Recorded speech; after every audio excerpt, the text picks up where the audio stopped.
Bom, irmãos, é muito bom quando nós estamos na presença de Deus para refletir um pouco sobre a palavra do Senhor, sobre o que Ele tem nas nossas vidas. E Deus colocou uma mensagem em meu coração. Se eu pudesse dar um título, um tema a essa mensagem, seria Esperança em meio ao caos. Vamos falar hoje sobre a nação de Israel, sobre alguns eventos que aconteceram com o povo de Deus, com o povo da aliança, e qual a similaridade que isso tem conosco hoje no tempo pós-moderno, nesta época. O que aconteceu na nação israelita, quais foram os eventos que se sucederam ao povo do Senhor, a qual nós podemos assemelhar com a nossa vida, com a nossa história hoje em dia. Nós iremos meditar um pouco sobre o livro de Lamentações. O livro de Lamentações é um livro que tem a sua autoria dada ao profeta Jeremias, um livro que foi escrito na forma poética de lamento, é um livro que foi escrito e foi vivido numa época de muita dor, muito sofrimento, de falta de fé e esperança. O povo de Israel estava vivendo o exílio, o cativo. No ano de 586 a.C., o rei Nabucodonosor da Babilônia invadiu Judá e destruiu o templo em Jerusalém. Saqueou a cidade, matou muitas pessoas e exilou outras tantas. E no meio desse caos que espalhou terror, fome, miséria, desespero, a nação israelita, o povo começou a clamar, a chorar, a se lamentar. E aí nós olhamos para o livro de Lamentações e vemos nos seus 5 capítulos poesias de lamento, de sofrimento. Se vocês observarem o livro de Lamentações, não tem Deus falando com o povo. O livro de Lamentações não tem nenhum profeta falando em nome do Senhor para o povo, porque o povo já tinha ouvido a palavra de Deus lá atrás por diversos profetas e reis, pessoas enviadas por Deus, e não deram ouvido à voz do Senhor. Nós bem sabemos que a nação de Israel é o povo da aliança, o povo que recebeu no Monte Sinai as pedras dos 10 mandamentos, recebeu a Torá, a lei do Senhor, era um povo do pacto, que tinha uma aliança com Deus. Porém, ao longo da sua trajetória do caminho, o povo de Israel se esqueceu do seu Deus e adulterou com outros deuses, ou seja, deixou de adorar e servir o Deus verdadeiro para servir a outros deuses que sim, não eram deuses, que eram demônios. O povo de Israel cometeu todo tipo de delito e pecado, de abandono à justiça, de perseguir os humildes, de maltratar as viúvas, os órfãos, de fazer tudo o que era mal aos olhos do Senhor. E Deus, pela sua infinita misericórdia, foi advertindo a nação israelita ao longo dos séculos, por muito e muito tempo. Deus foi advertindo que um dia a mão dele iria pesar sobre a nação israelita, que um dia a conta ia chegar, um dia eles iriam sofrer a justiça de Deus. E o tempo foi passando, e a nação israelita foi cada vez piorando, se afastando mais de Deus, cometendo várias iniquidades, transgressões das leis, dos mandamentos do Senhor. E chega até quando, 586, o rei Nabucodonosor invade Jerusalém, comete todo tipo de atrocidade, e eles começam a sofrer. Irmãos, o sofrimento da nação israelita é indescritível. As pessoas que andavam com roupas bonitas começaram a andar sem roupas. A fome e a miséria era tão grande que as mães estavam cozinhando os próprios filhos para se alimentar, praticando canibalismo. Olha que coisa terrível. A desesperança era tamanha por estar sofrendo nas mãos de uma nação ímpia, inimiga. E parecia que Deus estava longe. Parecia que Deus não via. Parecia que Deus não ouvia. E em meio a todo este caos está o profeta Jeremias, vivendo a profecia e vivendo o cumprimento da profecia. Ele foi um dos que ficaram para trás, que contemplou o templo destruído, arrasado, o povo morrendo de fome, muitos mortos e muitos exilados. E aí ele começa a compor o livro de Lamentações, chorando, lamentando. O sofrimento era tão grande que cada versículo de lamentação representa uma letra do alfabeto hebraico, ou seja, de A a Z. E o quinto capítulo, ele sobrepõe todos os outros, porque o sofrimento piora, é muito maior. E em meio a todo o sofrimento, a gente pode dizer: onde Deus está? Há momentos na nossa vida que a gente procura Deus e não acha. Que a gente pergunta: Senhor, tu não estás vendo o que está acontecendo? Parece que eu estou sofrendo em vão, estou clamando e nada está acontecendo. Há momentos que nós nos sentimos isolados e sozinhos. Há momentos que achamos que tudo tende a piorar.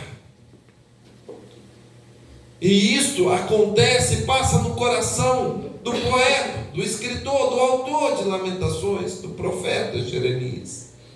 Aleluia. Sofrimento, tristeza. Israel é comparado a uma viúva desolada, abandonada, a qual perdeu seu marido e seus filhos, qual está machucada, sem honra, desolada, e não tem ninguém que a queira, porque foi abandonada pelos seus amantes. É uma figura de linguagem, uma metáfora utilizada para dizer o desprezo tamanho que Israel estava vivendo. Mas do que se queixa o homem? Dos seus próprios pecados. Israel estava vivendo a justiça de Deus. Estava vivendo as consequências de uma vida distante e longe do seu Criador. Isso nos leva a refletir que todas as vezes que abandonamos a Deus, ou trocamos a Deus por outras coisas, nós tendemos a pagar um preço alto, a colher algo terrível, porque não há vida, não há esperança, não há salvação longe de Deus, não há felicidade ou bem-aventurança distante do nosso Senhor. Israel pagou para ver, viveu uma vida dissimulada, cada um vivendo a sua vida, praticando os seus pecados e delitos e distantes do Senhor, achando que Deus é paciente, nada vai acontecer, o tempo está passando, nada mudou, é assim mesmo. Mas o dia do Senhor chegou, e Ele chega. Isso faz com que a gente tenha que refletir, irmãos, a nossa vida está nas mãos de Deus. Existe a lei da semeadura, o que o homem plantar, isto mesmo ele irá colher. E se nós plantarmos coisas boas na presença de Deus, fazendo a vontade do Senhor, iremos colher frutos dignos de arrependimento. Mas se nós nos afastarmos do Senhor, praticarmos o que é mal perante os olhos do nosso Deus, nós iremos pagar um preço alto. Mas o bom e o que me deixa intrigado, perplexo com a história de Lamentações, é que a justiça de Deus não é o último ato da história.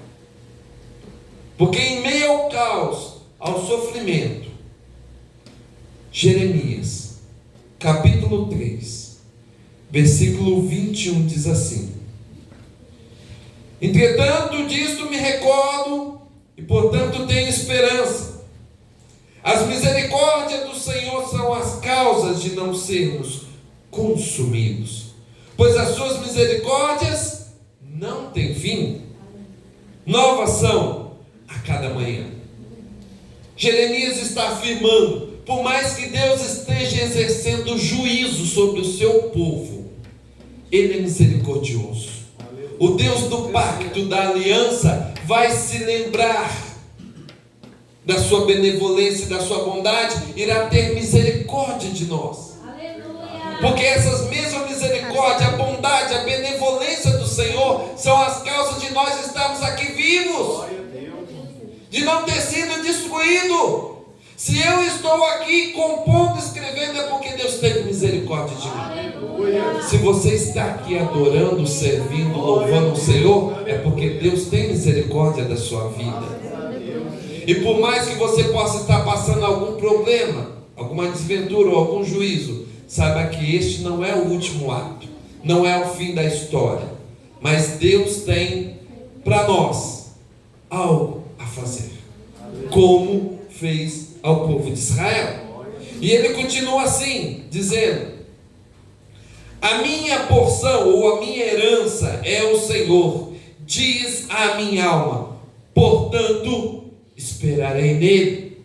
Em meio ao sofrimento, ao caos, ele fala: eu vou falar de algo que me traz esperança. A minha porção é o Senhor, eu vou esperar nele, porque embora eu não estou vendo nada acontecer de bom, eu sei que as misericórdias dele são tremendas, são profundas, e em algum momento Deus vai se lembrar de mim, da sua aliança, irá ter misericórdia e vai me ajudar. Isso demonstra que, assim como o profeta Jeremias, nós devemos ter consciência que, por mais que nós estejamos passando em algum momento difícil, ele vai passar. Deus vai ter misericórdia de nós. Deus vai abençoar nossas vidas. Nós não podemos achar que o sofrimento é o fim da história, mas ele faz parte do processo. E nós devemos aguardar o processo, viver o processo, para que Deus cumpra o seu propósito em nossas vidas, assim como fez com o povo de Israel.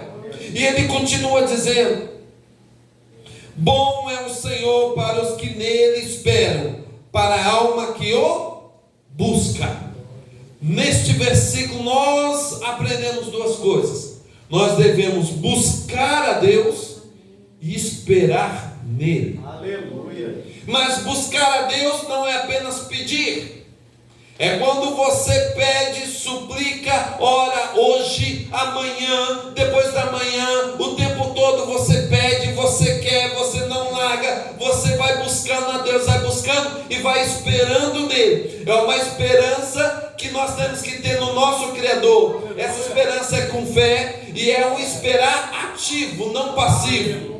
A esperança ativa é aquela esperança que você não deixa sair do seu coração, onde você não toma atitudes precipitadas, mas você espera em Deus, porque dele vem a nossa salvação. Do Senhor vem a resposta certa.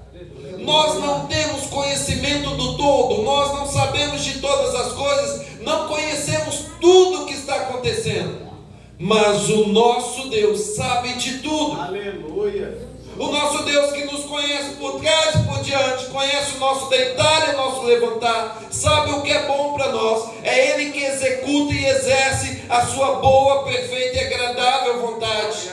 É Ele que está no controle da situação. E por mais que nós possamos achar que Ele está em silêncio, que Ele não está falando nada, saiba que Deus está trabalhando. O silêncio que Deus exerceu no livro de Lamentações é um silêncio onde Ele estava agindo. Para quem conhece a história sabe que logo após o exílio, 70 anos do exílio, Deus exaltou o povo de Israel. O templo foi reconstruído, as muralhas, a cidade foi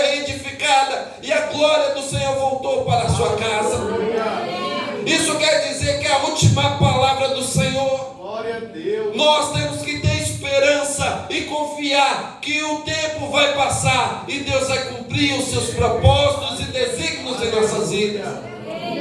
E possamos dizer assim como Jó: bem sei eu que os teus planos e propósitos não podem ser frustrados.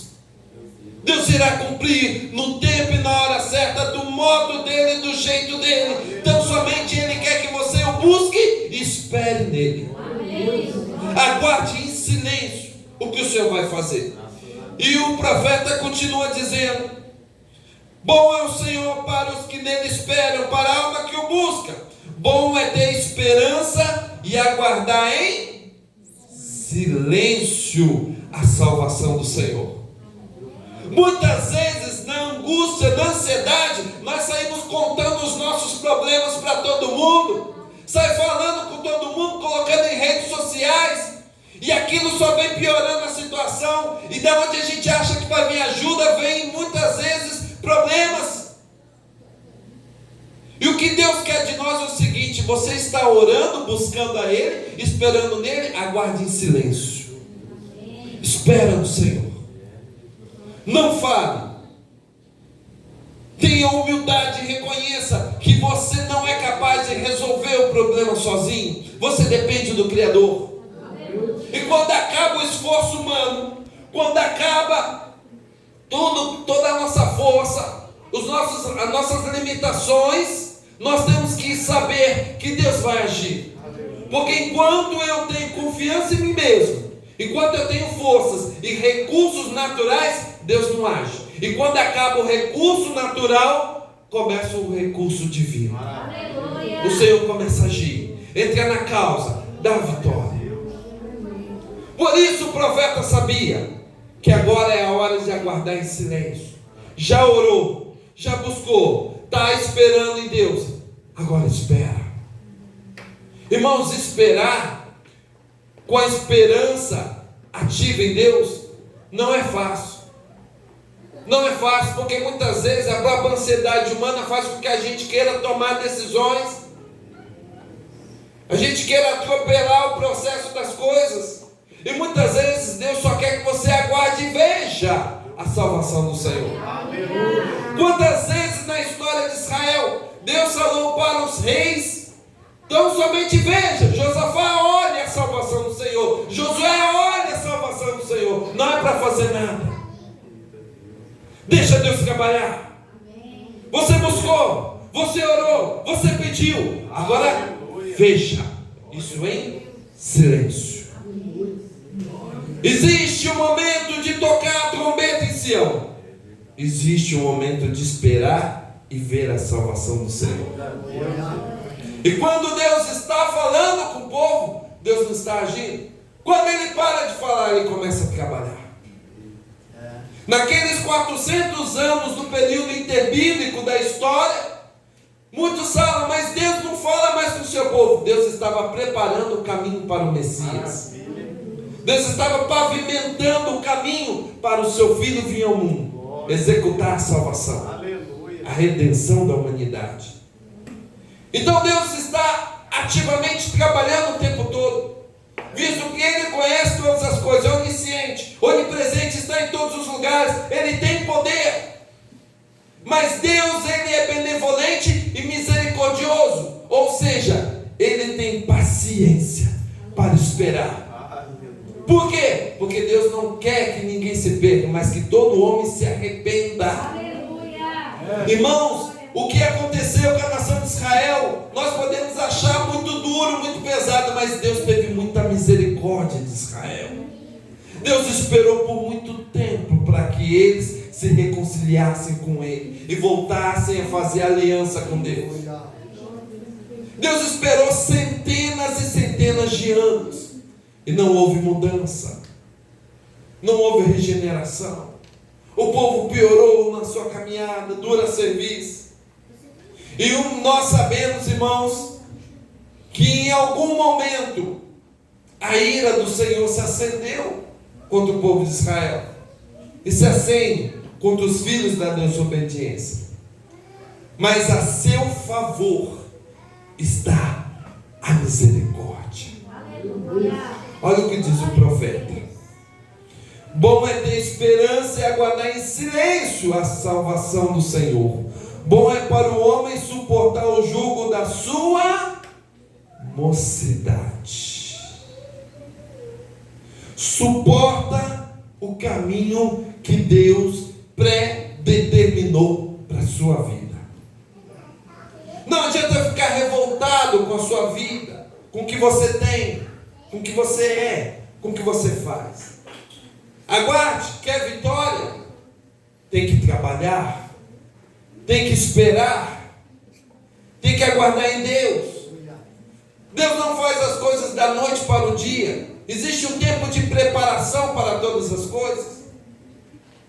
A nossa vida espiritual, ela segue o mesmo fluxo da vida material. Se eu quero ser um médico, eu tenho que me preparar, fazer vestibular, entrar na faculdade, fazer medicina, fazer residência, trabalhar em hospitais, até se formar e ser diplomado médico. Isso vai levar pelo menos aí cerca de uns 10 anos. Não é da noite para o dia. Se eu fizer um cursinho de uma semana de medicina, alguém aqui deixaria operar um filho seu? Por quê? Mas eu fiz um curso bom, tutorial de como operar o cérebro. Vocês não vão deixar? Não, por quê? Porque eu não estou preparado. E porque espiritualmente nós começamos agora e achamos que já estamos preparados. Nem andamos com Deus, nem militamos na carreira, nem sofremos o bom combate e achamos que estamos preparados para liderar, para tomar a frente, para fazer e acontecer. Existe um tempo determinado para todas as coisas debaixo do céu. Deus preparou todas as coisas com determinados fins e propósitos. Deus não faz nada aleatório.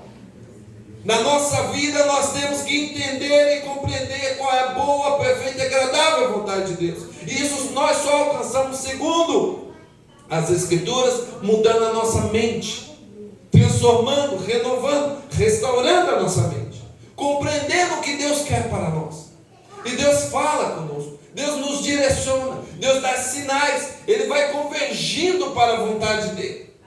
Mas por muitas vezes nós não esperarmos, não temos paciência, não aguardarmos o Senhor, tomamos decisões precipitadas e saímos da rota do Senhor, ou começamos a tomar atalhos para tentar chegar mais rápido, e sabe o que acontece? Dá tudo errado. O povo de Israel tentou por diversas vezes fazer acordos com nações inimigas, achando que ia conseguir ter sucesso, honra, riqueza e proteção. Sabe o que aconteceu? As próprias nações inimigas entraram dentro de Jerusalém e destruíram a cidade. Cuidado com as conexões que você faz. Cuidado em abandonar o Senhor ou dar ouvido a más conversações. Cuidado com as influências que você deixa na sua vida. Ouça a voz de Deus. É o Senhor que domina, que controla e que rege a nossa história. Não se preocupe, não se importe com o que falam para você.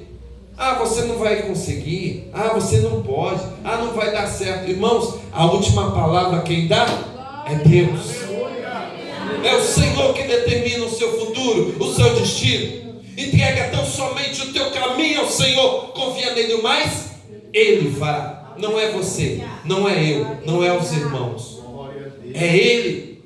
É Ele que faz do jeito dele, da maneira dele, como Ele quer.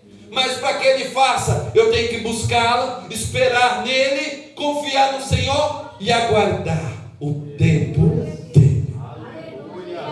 E diz assim o profeta: bom é para o homem suportar o jugo da sua mocidade, assente-se solitário e fique em silêncio, porque Deus o pôs sobre ele. Você sabe o que o profeta quer dizer aqui? Assentar solitário? Refletir.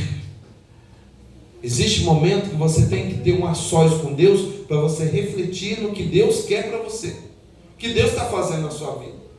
Por que eu estou passando por isso? Começa a refletir, irmãos. Quando você ora, busca a Deus e fica em silêncio com Deus, Deus começa a falar no seu coração. Deus começa, o Espírito Santo começa a falar no seu interior, te mostrando os caminhos e fazendo você ser moldado por Ele. Só que, irmãos, na multidão de palavras, de conselhos, às vezes a gente não entende o que Deus quer, porque cada um fala alguma coisa. Você precisa ter um particular com Deus. Aleluia. O Deus de Israel é o nosso Deus, Ele é um Deus de aliança, o Deus do pacto, é um Deus de relacionamento. Deus quer ter intimidade conosco, comunhão com o seu Espírito. E como que eu posso ter comunhão com alguém que eu não falo? Se eu não oro? Como que eu posso ter comunhão se eu não andar com Deus? Como eu posso conhecer alguém e saber sua vontade e me entregar a Ele se eu o tenho distante? Não adianta dizer que eu vou na igreja 2, 3 vezes por semana, que isso é o suficiente. Não. Deus quer que você ande com Ele. É todos os dias. Orando, buscando, lendo a palavra, meditando, se entregando, obedecendo ao Senhor, praticando a sua verdade, a sua palavra e a sua vontade. Deus nos chamou para dar frutos. Deus nos chamou para sermos produtivos na sua seara. E assim eu começo a compreender o desenrolar da minha história com Deus. Porque, irmãos, Deus jamais chamou alguém parado ou desocupado. Deus sempre chamou homens e mulheres que estavam na seara, trabalhando. Onde estava Gideão quando foi chamado? Trabalhando. Onde estava Josué quando foi chamado? Trabalhando. Onde estava o rei Davi quando foi chamado? Estava trabalhando. Deus não chama desocupados, chama pessoas ocupadas. Pessoas que querem militar na sua seara, fazer a sua vontade. Ah, Senhor, eu quero tantas as coisas, eu tenho tantos sonhos, projetos, por que o Senhor não faz? Irmãos, o maior projeto da nossa vida é o reino de Deus. As demais coisas vos serão acrescentadas. Eu não tenho que correr atrás das demais coisas, porque Ele já prometeu. É promessa que elas serão acrescentadas. Eu tenho que buscar o quê? Em primeiro plano, em primeiro lugar, o reino dos céus. Aleluia. Isso não quer dizer que eu não tenho que ter uma vida humana e buscar crescimento e progresso humano. Tenho. A Bíblia diz que eu devo buscar em primeiro lugar. Se é em primeiro, tem que ter o segundo. Então, primeiro é o reino de Deus, em segundo, as coisas do homem. Isso é um ensinamento bíblico para nós. Buscar o reino de Deus não é fazer o que eu quero quando eu quero, é fazer o que Ele quer quando Ele quer, e da maneira dele. Para o que Deus te chamou? Exerça o seu ministério, o seu chamado. Faça com afinco o que Deus quer. Mas, irmãos, eu tenho muito sonho, eu não tenho tempo. Irmãos, quem não tem tempo para Deus hoje não pode reclamar que Deus não dá as coisas para ele amanhã, que Deus não faz, que Deus não trabalha. Porque, irmãos, nós temos que dar, não é o dízimo do salário, é a nossa vida. A nossa vida para Deus.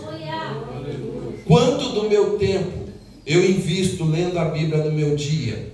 E quanto do meu tempo eu invisto lendo o WhatsApp, o Instagram, o Facebook? Quanto do meu tempo eu medito na palavra de Deus? E quanto do meu tempo eu fico pensando nas coisas do YouTube? Dá a resposta. Por aí a gente sabe porque tem muitas pessoas que não vivem o propósito de Deus. Porque assim como nós olhamos para o povo de Israel e falamos, mas o povo de Israel, o povo de duro coração, se afastou de Deus. E quantas vezes nós nos afastamos de Deus? Meu Deus. Quantas vezes trocamos o nosso Deus pelo nosso time de futebol? Quantas vezes trocamos o nosso Deus pelo nosso político de estimação? Quantas vezes trocamos o nosso Deus pelo nosso trabalho, pelo nosso carrão do ano, ou pela nossa família? Quantas vezes, irmãos, nos afastamos de Deus e depois reclamamos que não sentimos mais nada, Deus não está mais operando, as coisas não é mais como antigamente, pastor. Será que o mundo mudou? Irmãos, nós mudamos. Deus está nos chamando para voltar para Ele. É todos nós, irmãos. Porque perante Deus não tem bonzinho, não tem justo. Estamos todos na mesma situação. Dependemos da misericórdia do Senhor. Precisamos nos entregar. Precisamos fazer a vontade de Deus. Precisamos voltar para o Senhor. A prática das boas obras. Voltar ao primeiro amor. Fazer as coisas que Deus manda, que Deus quer de nós. Deus está requerendo do seu povo nos últimos tempos um concerto, uma aliança com Ele. De voltarmos às práticas das boas obras. Voltarmos ao primeiro amor. Ter o coração regenerado. Nós só iremos viver o propósito de Deus quando voltarmos para Ele. Israel pagou um preço muito alto por não entender isso. Teve que ir para o cativeiro. Teve que sofrer 70 anos perseguido, até ser edificada a casa, as muralhas, a cidade. Mas Deus nos dá a oportunidade de voltarmos para Ele hoje. Quando eu falo voltarmos para Ele, é voltarmos ao centro do propósito de Deus. Senhor, eu quero fazer a Tua obra da Tua maneira. Eu entrego a minha vida em Tuas mãos. O que a palavra diz? Lançai sobre Ele toda a vossa ansiedade, porque Ele tem cuidado de vós. Aleluia.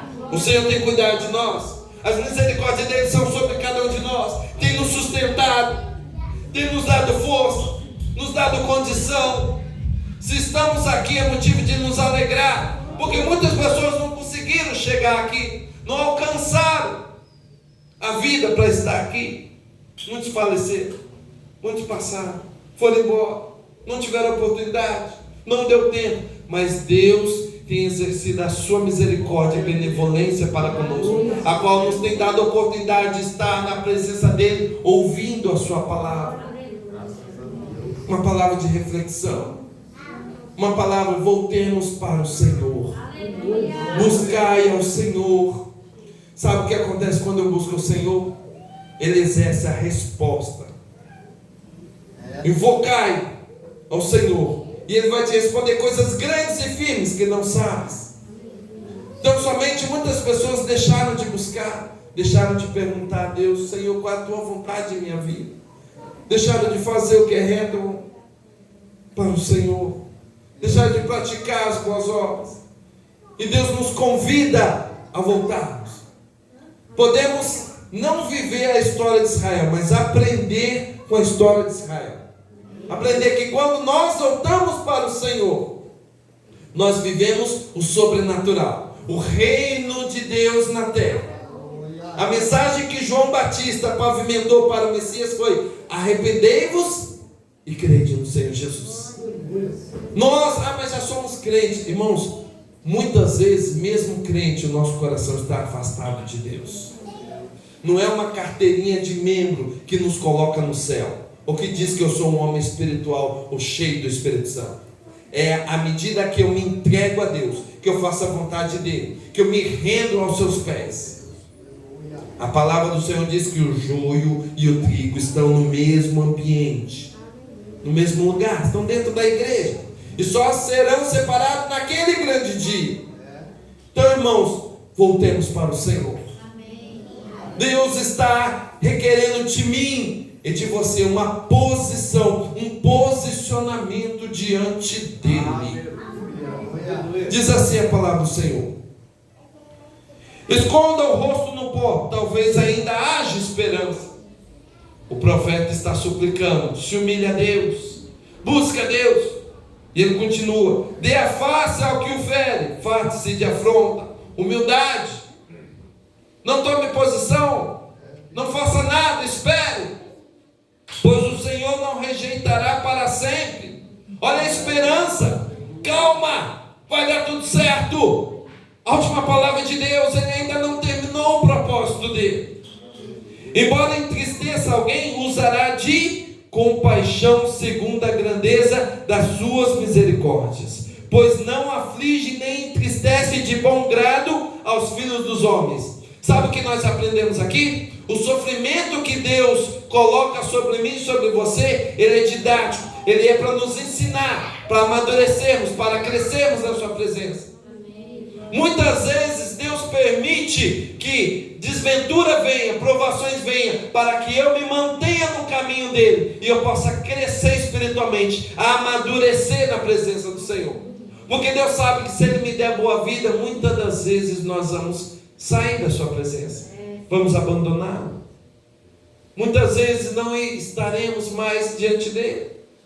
Então Deus permite certas situações e eventos e acontecimentos para que nós possamos voltar e aprender com Ele, a se humilhar, ser humilde, a esperar, a ter paciência, a crescer no propósito e aguardar com esperança, ativamente, com fé, porque nós não vivemos pelo que vemos, mas vivemos pelo que cremos.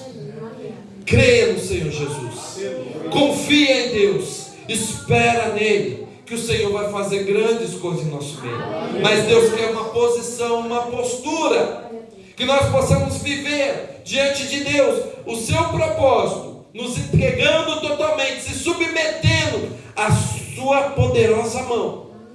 E aí nós veremos que quando a gente se humilha, se submete a Deus, sabe o que Ele faz? Ele exalta o homem, para que todos vejam e saibam que só Ele é Deus, só Deus é o Senhor. Quem tem ouvido, ouça o que o Espírito diz à igreja.